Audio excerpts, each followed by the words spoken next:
fauda hoda hanta se hamarwa miyati Allah takko miyati marwa dia pare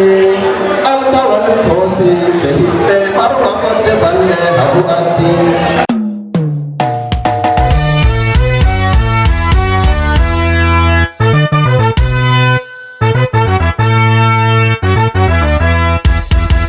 Milorti dia mare seyo inde Alhaji Mahmudu ben Muhammad Bello be Fati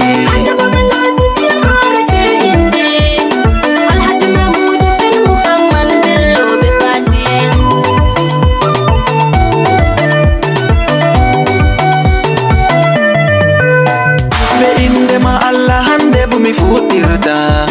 ko fuɗɗi fu inde Allah on fuɗirta ko timmi fu inde Rabbana timmirta tutawal mulki man tasha'u lamiɗo ɓawo mi tokkitara nulaɗo bajjo mo duniya be lahira tagama ngam mum hande bo mi torima ɓesdanam le basira hande bo mi torima ɓesdanam le fasaha hande bo mi torima omtanam le balanga mi yimanga mi yusbatakiyaje jawmam hande bo mi waɗiri marwa diyamare seyo inderi Mahmudu pi Bello be Fati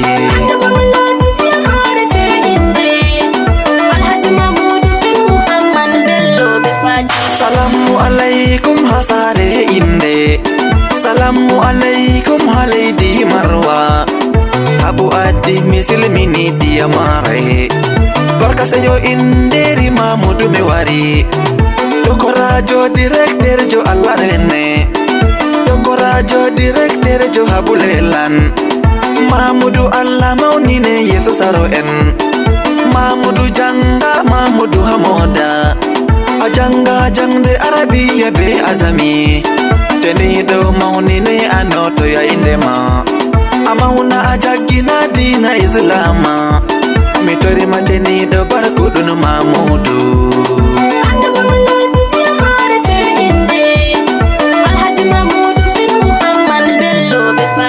Bello mo kasmi wadani ma barka hande seyo mai seni ko moy mi walli ma seyo Mahmudu ma da hande da nyama jam inna ma ko Fati kongola jibi jam Bello mi dori marabu Mahmudu biya o mauna hakunde dada be baba o mauna olata juldo di nangejo o mauna olata do dino wo saro en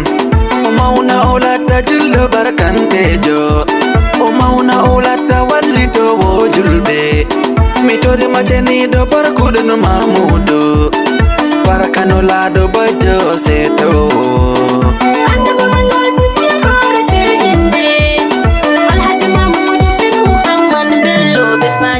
Fati kongola dada Mahmudu mi waɗi ma barka jippugo jam Fati Fati mi tori ma jamdu Mahmudu biya Fati mi tori ma hollu Mahmudu dina ɓiɗɗo to boɗi Fati ɗum daga dada ngam bo mi andi Fati dinankejo nden bo mi andi Fati barkantejo nden bo mi andi Fati ɗum adilijo Hajja Fati kongola marɗo nedi deftere Allah wolwi dow inde Fati mi tori maceni do renu saro en Mahmudu mauna riska wallita ko moy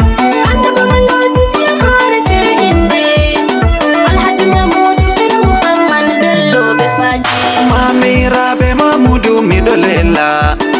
Alhaji Umaru Allah senede sore Alhaji Umaru Allah mawɗoni rene mi hofni Hajja Ubbo Allah ni sene Hajja Ubbo Hawwa habu adileli dada garga kongola habu sani dada garga kongola habu leli atoy Hajara ke bibin habu sani atoy Hajara Allah ni rene mi hofni madidi ke bine didi sannu mi hofni tata ka ele sannu tata mi salmini ada Allah ni rene